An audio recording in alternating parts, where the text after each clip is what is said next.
बहुत ध्यान से सुनेंगे। पंचामृत में 5 चीजें होती हैं।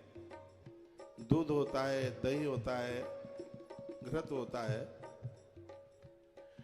और उसमें शहद और चीनी, ये 5 चीजें। इन 5 चीजों के लिए यजुर्वेद में एक बड़ा सुंदर मंत्र है। पंच नद्यः सरस्वतीमप्यन्ति सस्रोतसाः सरस्वतीत पंचधासो देशेत भव सरिताः। 5 चीज 5 अमृत है जो इन 5 चीजों से देवताओं को स्नान कराते हैं। ईश्वर उनके 5 प्राणों की रक्षा करता है। 5 प्राणों का बहुत विधान से विस्तार से वर्णन इस लिंग पुराण में है। शायद हो सकता है आज की कथा में आप सुनेंगे। तो आप भगवान को स्नान करके धुले हुए वस्त्र पहनकर बाल्टी में पहले गंगा जल डालिए, उसके बाद फिर उसमें जल डालिए। और ये याद रखिए कि भगवान को जो जल भरा जाता है पात्र में, उसको अछीकर जल बोलते हैं। और अछीकर वह तब है जब सूखी बाल्टी में पानी आप भरें, इसलिए इसको राख से मांजा जाता है। हवन की राख से आप देवताओं को घिस सकते हैं।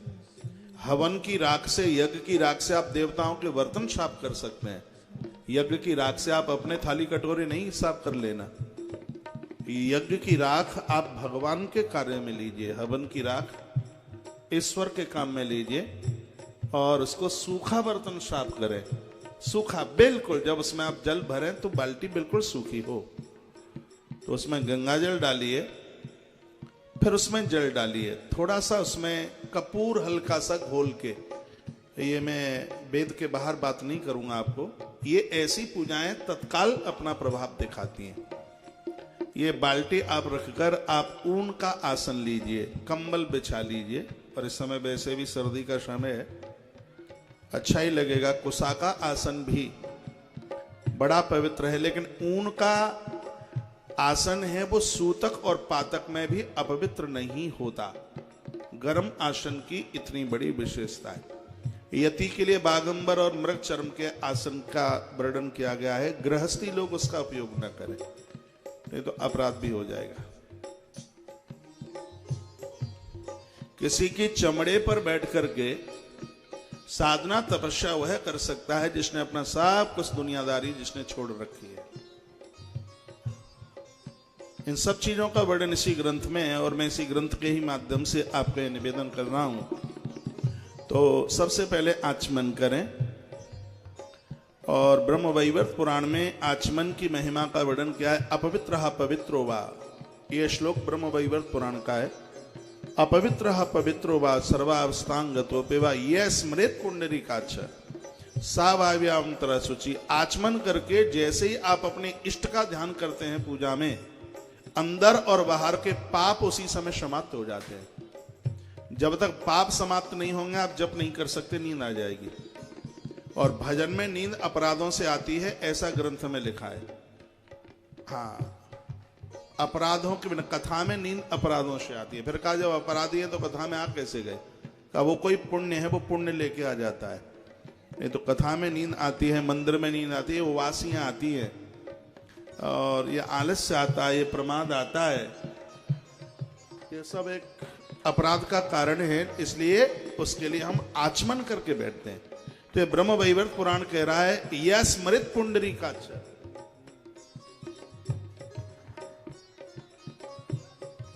जिस समय आप स्मरण करते हैं भगवान का, उसी समय आप शुद्ध हो जाते हैं, आप अपने आप में पवित्र हो जाते हैं, पावन हो जाते हैं।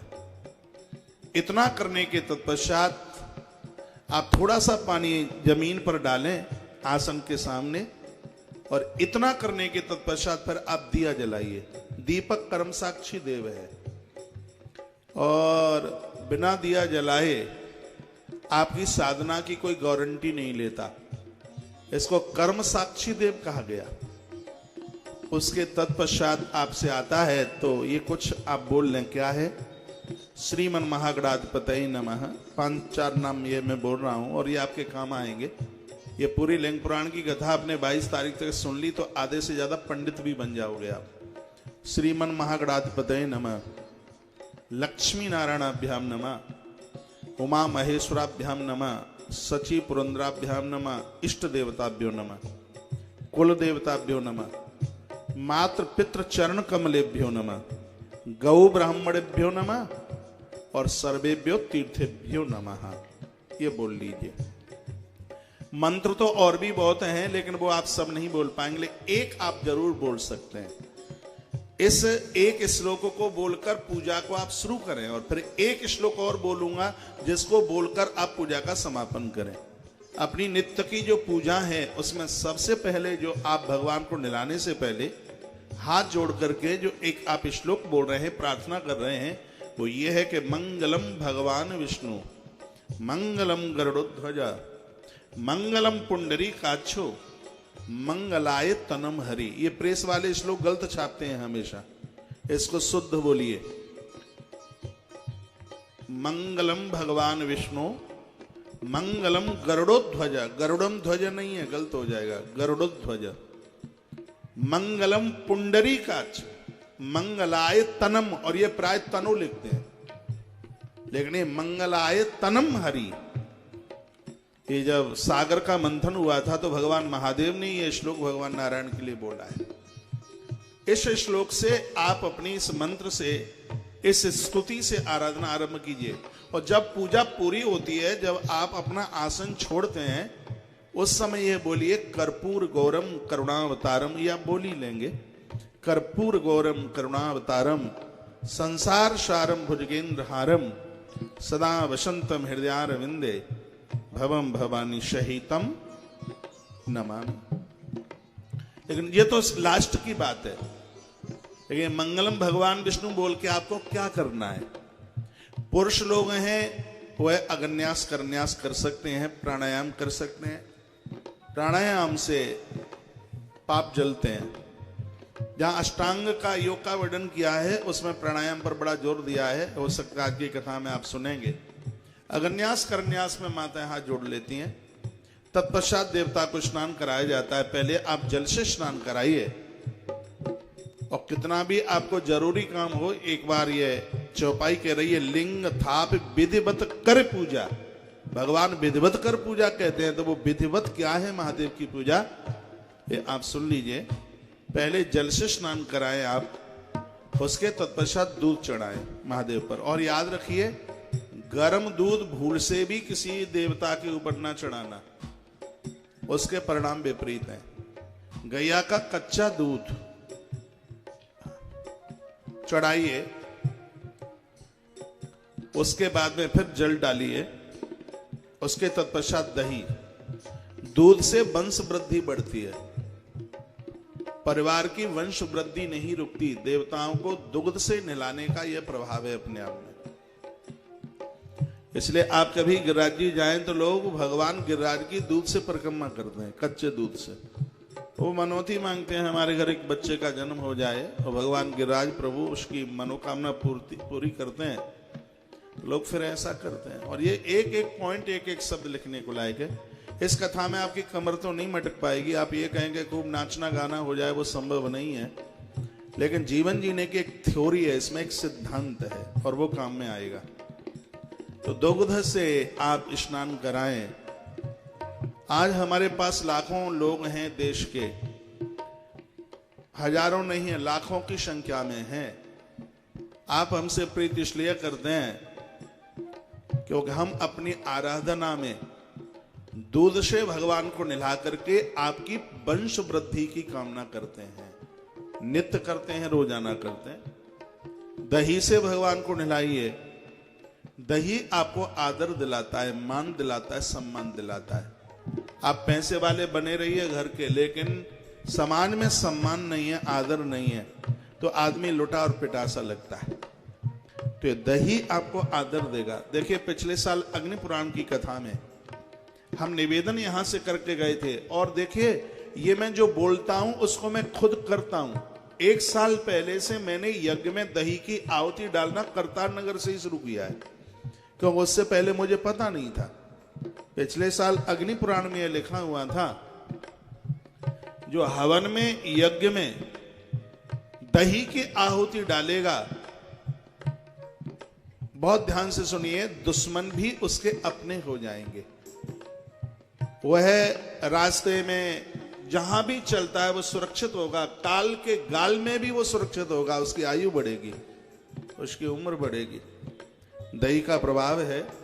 तो पिछले साल जब अग्नि पुराण में जो प्रसंग आया होगा ये दही वाला, उस दिन से लेकर आज की तारीख तक, आज तारीख 15 दिसंबर 2019, मुझे लगता है कि एक दिन के लिए भी ये शायद आहुति नहीं छूटी होगी।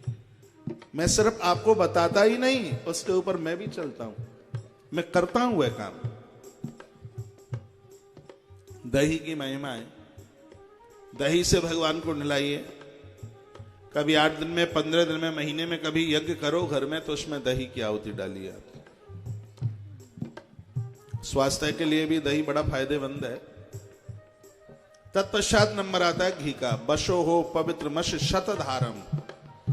यदि आपने नित्य 100 चम्मच 100 बूंद यज्ञ नारायण के ऊपर चढ़ा दिए, मेरे गुरुजी महाराज कहते हैं कि आपने देवताओं को अपना ऋणी बना लिया, कर्जदार बना लिया। ब्रह्म वैवर्त पुराण में लिखा है, जो घी की बूंदें अग्नि के ऊपर चढ़ाते हैं, देवता किसी न किसी रूप से उन भक्तों से मिलने को आते हैं। नदियां उन भक्तों से बात करने के लिए आती हैं, भले ही किसी न किसी रूप से चल के क्यों ना आए। देवी भागवत में लिखा है कि घी खाने में फायदा करता है, लेकिन उससे भी ये जलाने में ज्यादा फायदा करता है। इसको आप ज्योत के रूप में जलाइए, इसको आप हवन यज्ञ के रूप में जलाइए, और ये आप नियम ले लीजिए। मैं दोबारा आपके अपने इस करतार नगर में आऊंगा, आप मुझे धन्यवाद बोलेंगे, कहोगे महाराज जी आनंद आ गया। ये आदत डालिए अपने घर में। वह पूजा कभी पूरी नहीं होती जिस घर में पूजा में दिया नहीं जलते, आरती नहीं होती भगवान की। आरती से भगवत दोष समाप्त हो जाता है। पूजा में हमसे हजारों त्रुटियां होती हैं, हम समझ नहीं पाते। जप करने में बहुत त्रुटियां होती हैं, हम समझ नहीं पाते। लेकिन आरती से अनजान में हुआ अपराध तत्काल उसका प्रायश्चित हो जाता है। बिना आरती के देवालय की पूजा ही पूरी नहीं होती। जो भगवान कहते हैं कि लिंग थापि विधि बत कर पूजा, लिंग थापि विधि बत कर पूजा, शिव समान प्रिय मोहि न दूजा, शिव समान ताली आपको ही बजानी होगी। मोहि न दूजा, लिंग थापि विधि बत कर पूजा, लिंग थापि विधि बत कर पूजा, शिव समान प्रिय मोहि न दूजा, शिव समान प्रिय मोहि न दूजा, लिंग थापि विधि बत कर पूजा, शिव समान प्रिय मोहि न दूजा। भगवान कहते हैं कि यदि एक नियम से, एक विधि से आपने महादेव की आराधना कर ली है, प्रभु ने कहा है कि उससे प्रिय मुझे और कोई दूसरा नहीं लग सकता। तो इस पूजा के विधान में हम पूजा करते करते पहुंच गए हैं पंचामृत में, यानी घी के पास पहुंच गए। बसो हो पवित्र मत्स्य शतधारम। शत कहते हैं 100 को। 100 धार 100 बूंद आपने पिंडी के ऊपर चढ़ाई है, या आपने 100 चम्मच 108 चम्मच घृत अग्नि के ऊपर आपने जलाया है। समझ लीजिए कि देवताओं को आपने अपना ऋणी बना लिया, अपना कर्जदार बना लिया। अपने घर पर दूध, हाँ आप दिया जलाते हैं, हवन पूजा पाठ में लेते हैं, बाजारों घृत का आप विश्वास मत करना। हमारे षोडशोपचार पूजन में जहां विधिवत पूजा की बात कही गई है, तो पंचामृत में घी का नंबर आता है, और घृत के तत्पश्चात फिर है शहद। शहद बड़ा फायदा करता है। गर्म पानी में तो नशा को, चाहे किसी भी प्रकार का नशा हो, उसको छुड़ा देता है। शहद की बड़ी विशेषता है। और गर्म पानी में तो डायबिटीज वाले लोग भी थोड़ा सा शहद डालें तो उनके ऊपर कोई फर्क प्रभाव नहीं पड़ता। शरीर की चर्बी को कम करता है, वजन को कम करता है, इसकी विशेषता है। पूजा में तो इसको लिया ही गया है। और फिर मैं 5वें सूत्र में निवेदन कर रहा हूं, शर्करा। ये आजकल की चीनी है वो नहीं, अपनी भाषा में इसको खांड बोलते हैं। थोड़ा सा हल्का पीलापन होता है वो उसमें, वह पूजा में उसको बड़ा शुद्ध और उसको बड़ा पवित्र माना गया है। ये पंच नद्यः सरस्वतीमपि अंत सस्रोतसः सरस्वती पंचदासो देश भविष्यतः। वेद कहता है कि जो महादेव को या देवों को इन 5 चीजों से निला दे, मां सरस्वती उसके कंठ में आकर के बैठ जाएगी, उसकी स्मृति जागृत हो जाएगी। पंच नद्यः सरस्वतीमपि अंत सस्रोतसः, मां सरस्वती उसके कंठ में बैठेगी, उसको बात सिद्धि हो जाएगी, वो जो कह देगा वो सही हो जाएगा। ये पंचामृत से देवताओं को स्नान कराने की इतनी बड़ी महिमा है। पहले तो पंचो यह बताओ, बात आ रही है समझ में? माताओं आपकी समझ में आ रही है? बहुत बहुत धन्यवाद।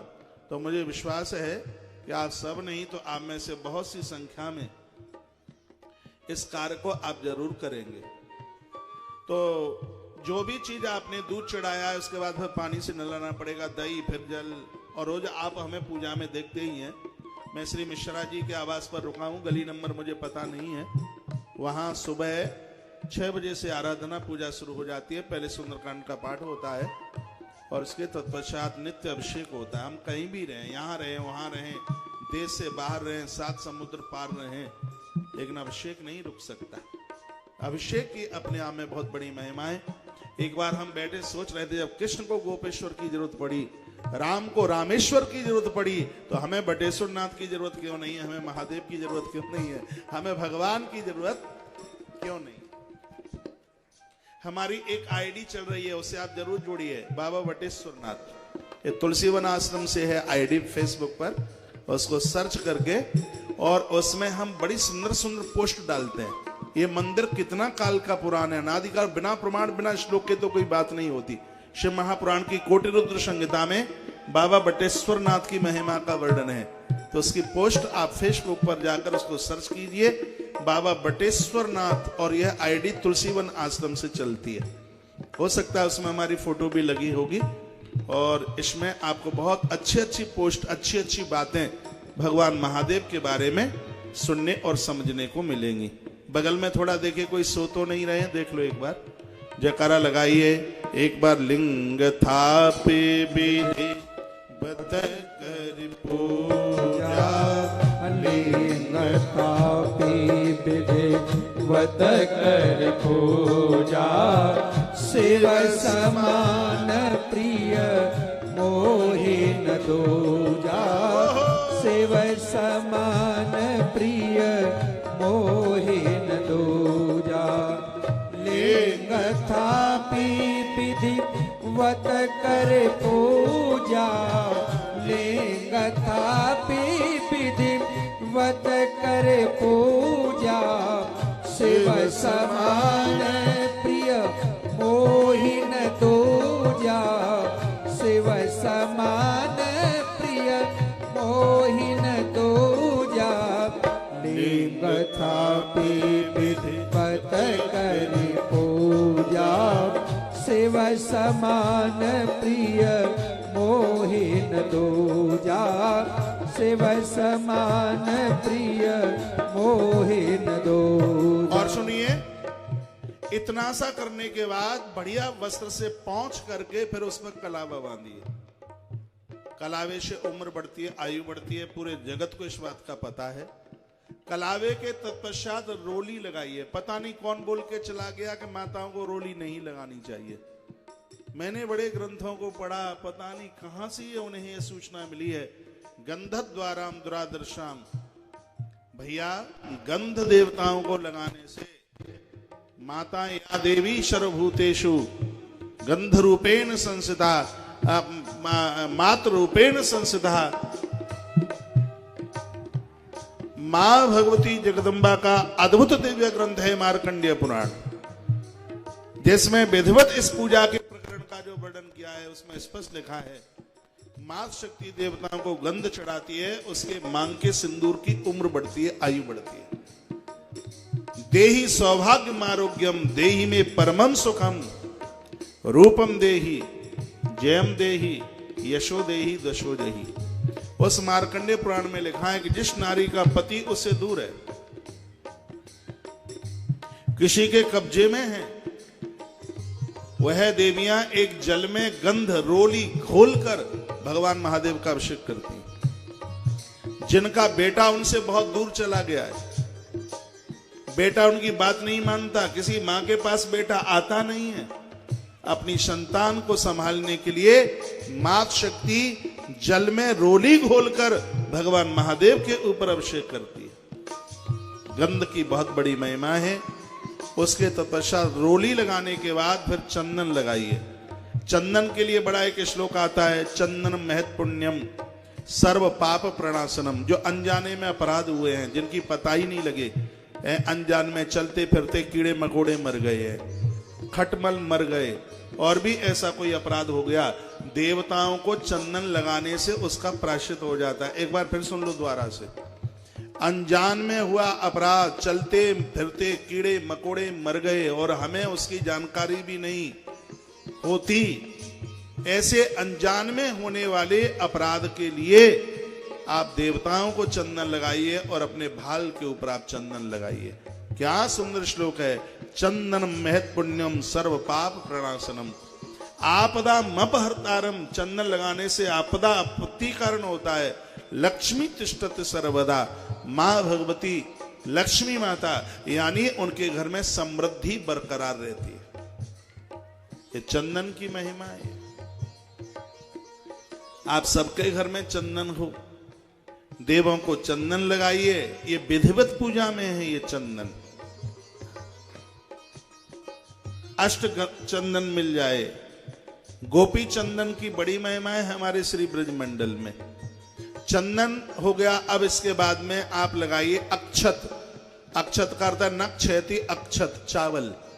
जो हमारे यहाँ 7 धान्यों की बात कही गई है, ये गेहूं पुराणों में इसका कोई लेख नहीं मिलता, इसलिए तो ये कहा गया कि सीधे गेहूं की डायरेक्ट रोटी मत खाइए, उसमें थोड़ा मक्की का आटा डालिए। शुगर से बचना चाहते हो तो, डायबिटीज से बचना चाहते हो तो उसमें थोड़ा मक्की का आटा डालिए, चने का डालिए, थोड़ी सी मेथी डालिए। ये डायरेक्ट सबसे ज्यादा आलू, और आलू के बाद ये गेहूं का नंबर ही है। इसमें बहुत ज्यादा शुगर है, इसमें ज्यादा मिठासता है, ज्यादा इसमें मीठापन है। हमारे 7 धानों में गेहूं का नाम ही नहीं आता। हाँ, जौ का नाम आता है, चने का नाम आता है।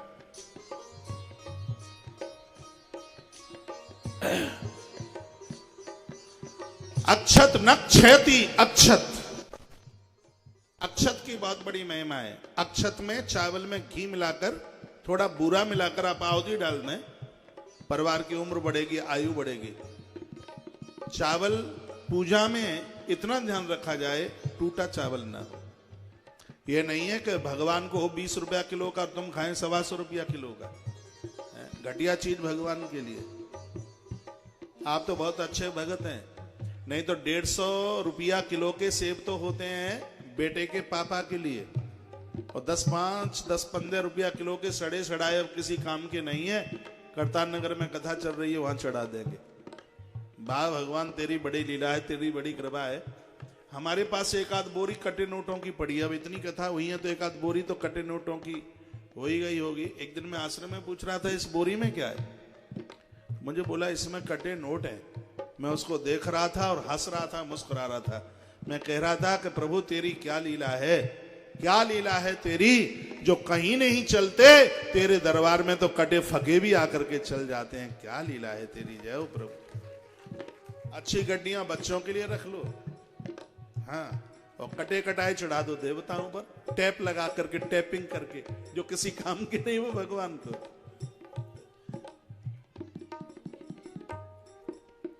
नक्षति अक्षत, चावल से आप अक्षत अर्चन किया करें देवताओं का।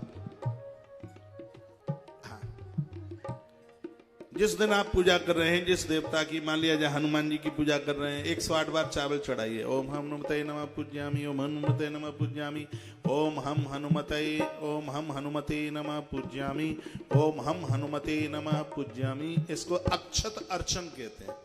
मां सती ने 12 वर्ष तक ये व्रत किया था। शिव पुराण में कथा आती है, जिसके द्वारा सती माता को भगवान शंकर मिले। जो भी अविवाहित बेटियां, कुंवारी कन्याएं, पूरे कार्तिक मास में 108 बार कदम के फूल से या अक्षत से मां कात्यायनी का बंधन पूजन कर लें, कदम के फूल से कृष्ण का अर्चन कर लें, चावल से मां दुर्गा कात्यायनी की पूजा कर लें, पूरे महीने भर उस बेटी के लिए घर और वर ढूंढने में तकलीफ नहीं होगी। ऐसा ग्रंथों ने प्रमाणित किया है। अक्षत का बहुत बड़ा प्रभाव है। न क्षयति अक्षत, जो परिवार को नष्ट न होने दे उसको अक्षत यानी उसको चावल कहते हैं। देवता बहुत प्रसन्न होते हैं चावल से, इसलिए तो वो सुदामा 4 मुट्ठी चावल लेकर के गए थे। भगवान ने वह चावल अपने पेट में डाले हैं, का इतनी तृप्ति नहीं मिली कहीं। भगवान ने सुदामा को क्या बनाया, भागवत के माध्यम से आपने यह बहुत बार सुना है। चावल के तत्पश्चात फिर चढ़ता है महादेव को फूल, पुष्प। पुष्प धरती माता का हृदय है। हम भगवान को हृदय चढ़ा करके कहते हैं, हे भगवान हमारा हृदय आपके लिए। ये पूजा का एक विधान है और ये जरूरी है, आपको कोई नहीं बताएगा, मुझे पता है, इसलिए सुन लीजिए। फूल के बाद भगवान को चढ़ाइए दुर्वा। दुर्वा से वाक सिद्धि होती है, मेमोरी बढ़ती है। गणेश को दुर्वा बहुत प्रिय है। दुर्वा का रस आप भी ले लेंगे, एक बार कोई चीज पढ़ेंगे आपको कंठस्थ हो जाएगी। मैं इतना व्यस्त हूं कि कोई भी चीज मैं द्वारा नहीं पढ़ पाता, टाइम ही नहीं मिलता, लेकिन मैंने अपने विद्यार्थी जीवन में 1-1 लीटर भर के मैंने दुर्वा का रस पिया है। और ये मैं बात बड़े स्वाभिमान के साथ में बोल रहा हूं। मुझे सब मिलते हैं ना, हमेशा डीपी शर्मा जी बोला करते हैं, महाराज जी आप जैसा मेमोरी कार्ड तो आपका ही है। ये मैं कोई अपनी महिमा नहीं बता रहा हूं, मैं ये कह रहा हूं आपको कि दुर्वा का रस मैंने अपने विद्यार्थी जीवन में सालों साल लिया है। आरोग्यता के लिए तो है, सबसे बड़ी बात है नींद जीतने के लिए एक बहुत बड़ी औषधि है। आज ये बच्चे गुरुकुल के दिन रात सोते रहते हैं, इनको देख करके मुझे बड़ा आश्चर्य लगता है। मैं इनको कहता हूं कि मुझे अपना वह भी विद्यार्थी जीवन याद है। मैंने अपने विद्यार्थी जीवन में कभी 2 घंटे से ज्यादा नींद नहीं ली। मैं अपनी चोटी को बांध देता था ऊपर कि नींद आएगी तो कम से कम झटका तो लगेगा। दुर्वा का बड़ा प्रभाव है निद्रा को जीतने में। एक साधक के लिए, भजनानंदी लोगों के लिए नींद को जीतना वाला, नहीं तो नींद पूरी ना होगी तो आदमी बीमार भी हो जाएगा। लेकिन दुर्वा का ये आयुर्वेद में प्रभाव है, ये शरीर को जर्जर न होने दे। दुर्वा चेहरे पर तेज बढ़ता है। दुर्वासा जी दुर्वा का ही तो रस पीते थे। हाँ, दुर्वास, इसलिए तो उनका नाम दुर्वासा है। तो भगवान शंकर के ऊपर फिर आप दुर्वा चढ़ाइए। दुर्वा के तत्पश्चात नंबर आता है समी। समी, आपके घर में वास्तु दोष नहीं रहेगा, किसी भी प्रकार का दोष रहेगा नहीं। समी अपनी भाषा में इसको कहते हैं छेकुर, छेकुरा। नई दुकान का मुहूर्त कर रहे हो आप, नए मकान का आप मुहूर्त कर रहे हो, समी यानी छेकुर की लकड़ी से आप हवन कर दीजिए, यज्ञ कर दीजिए। किसी का जादू टोना किया गया, ये उल्टा पुल्टा करते हैं ना लोग होली दिवाली, ये कोई भी प्रभाव पड़ेगा ही नहीं। ये समी यानी छेकुर की लकड़ी का इतना बड़ा प्रभाव है। भगवान भोलेनाथ के ऊपर समी चढ़ती है, इसका प्रभाव है कि आपके ऊपर किसी का जादू टोना चल ही नहीं सकता। ये समी का प्रभाव है। मेरी भाषा समझ रहे हैं आप? समी, समी ना समझे तो छेकुर तो समझेंगे, और छेकुर ना समझे तो छेकुरा तो समझेंगे। फिर समी। उसके बाद में है बेलपत्र, समझना चाहिए कैसे। उसके बाद में है बेलपत्र। नमो बिल्मिने च कवचने च नमो वर्मणे च बरूथने च नमः सुताय च सुतनयनाय च नमो दुंदभ्याय च अनन्याय च नमः। काशीवास निवासीन काल भैरव। काशी में भगवान काल भैरवनाथ है। कोई व्यक्ति 1 वर्ष तक काशी में रहे, काल भैरव का वंदन पूजन करके विश्वनाथ पर 1 लोटा जल चढ़ावे, साल भर तक आपको भैरवनाथ का दर्शन करने पर, महादेव पर जल चढ़ाने से, विश्वनाथ पर जल चढ़ाने से जितना पुण्य मिलेगा, धोखे से भी शंकर की पिंडी के ऊपर आप 1 बेलपत्र चढ़ा दें काशी में 1 वर्ष रहने पर जो पुण्य है वह आपको एक क्षण में प्राप्त हो जाता है। ये बेलपत्र की महिमा है, इसलिए हम 365 दिन बेलपत्र महादेव को चढ़ाते हैं। यहां तक कहा है कि कोटि कन्या महादानम एक बिल्व शिवार्पणम, जिसने एक बेल का पेड़ लगाया है उसको 1 करोड़ बेटियों का विवाह करने का, कन्यादान करने का पुण्य प्राप्त होता है। अपने जीवन काल में इन हाथों से अपनी जिंदगी में एक बेल पत्र अपने हाथों से जरूर लगा के जाना। कोटि कन्या महादानम, करोड़ों कन्याओं के विवाह का, कन्यादान का पुण्य बेल पत्र का पेड़ लगाने का फल है। बेल पत्र की जड़ों में किसी एक ब्राह्मण को बिठा के आप भोजन करा देते हैं, 10,000 ब्राह्मणों को भोजन कराने से जितना फल प्राप्त हो। लिंग पुराण में वर्णन आएगा, मैं विस्तार से उस समय वर्णन करूंगा। इतने फल की प्राप्ति होती है। चोटी से लेकर के तलवे तक बच्चे का जितना कद है, जितनी लंबाई है, उतना बड़ा कलावा तोड़ लीजिए और फिर आप उस तने से, बेलपत्र के तने, अपनी भाषा में उसको पींड बोलते हैं, पिंडी बोलते हैं, आप उससे बांध दीजिए। आपके बच्चों के ऊपर किसी का कुप्रभाव, कुसंगति का असर नहीं होगा। वर्तमान समय में संतान बिगड़ रही है गलत संगति से, हाथ काबू से बाहर जा रहे हैं बच्चे। आचार्य चाणक्य ने कहा कि तुम भले ही कितने भी बढ़िया हो, तुम्हारा कुनबा कितना भी बढ़िया हो, यदि तुम्हारे बच्चों को संगति बढ़िया नहीं मिली है तो कभी भी बालू की तरह आपके हाथों से खिसक लेंगे। तो बेलपत्र की तो बड़ी महिमा है। गौ माता के गोबर से बेलपत्र प्रकट हुआ है। कोटि कन्या महादानम एक बिल्व शिवार्पणम, यह भगवान महादेव का बेलपत्र चढ़ाइए। इतना करने के तत्पश्चात दिया जल रहा है, थोड़े से चावल डाल दीजिए दीपक के ऊपर, दिया दिखाइए भगवान को। और उसके तत्पश्चात यदि आप प्रदोष की पूजा में ऐसा कर रहे हैं, नित्य की पूजा में तो थोड़ा बहुत जो भी भोग है, प्रदोष की पूजा में शिव महापुराण में 5 पौआ भोग की बात कही है। 5 पौए का कितना हो जाएगा? 4 पौए का हो गया 1 किलो, 5 का हो गया 1.25 किलो। और आपको ध्यान हो, अपने यहाँ पहले 1.25 किलो की बड़ी महिमा हुआ करती थी, 1.25 सेर जिसे कहते थे। शिव पुराण में लिखा है कि भगवान भोलेनाथ को 1.25 सेर का भोग। इसमें तो रोट की बात कही है। हनुमान, गणेश और महादेव के लिए रोट में मीठी पूड़ी बनाकर उसका मलीदा टाइप का करके उसमें बतासे फोड़ करके और फिर उसका भोग लगाए, वो 1.25 सेर हो।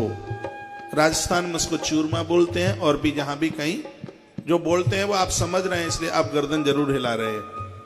तो ये भोग लगाने के तत्पश्चात फिर फल का भोग भी आप लगा सकते हैं। याद रखिए, देवताओं को साबुत फल का भोग लगाएं, उसको साफ सुथरा करके जल के छींटे लगा करके। हाँ, ये नहीं कि सीधे खरीद के लाए और सीधे नहीं, उसको साफ सुथरा करके, उसको शुद्ध करके फिर आप भगवान का भोग लगाइए। और ये करने के तत्पश्चात फिर आरती की महिमा है। आरती के बाद वंदन है, प्रणाम है, प्रदक्षिणा है। महादेव की परिक्रमा आदि लगती है, दुर्गा माँ की पूरी लगती है, नारायण की 4 परिक्रमा लगती है। हाँ, भगवान नारायण की 4 प्रदक्षिणा लगती है, दुर्गा माँ की 1 लगती है और देवताओं की 3 लगती हैं।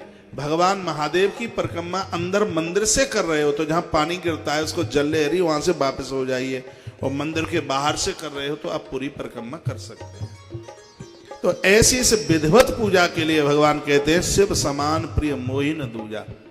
जिसने भगवान महादेव की विधिवत पूजा रोज की है वह मुझे इतने प्रिय हैं कि उनको मेरी भक्ति मिल जाती है। स्वयं भगवान राम अपने अनुयायियों के साथ कहते हैं का निष्काम भाव से पूजा करें, उन्हें मेरी निर्मल भक्ति मिलेगी।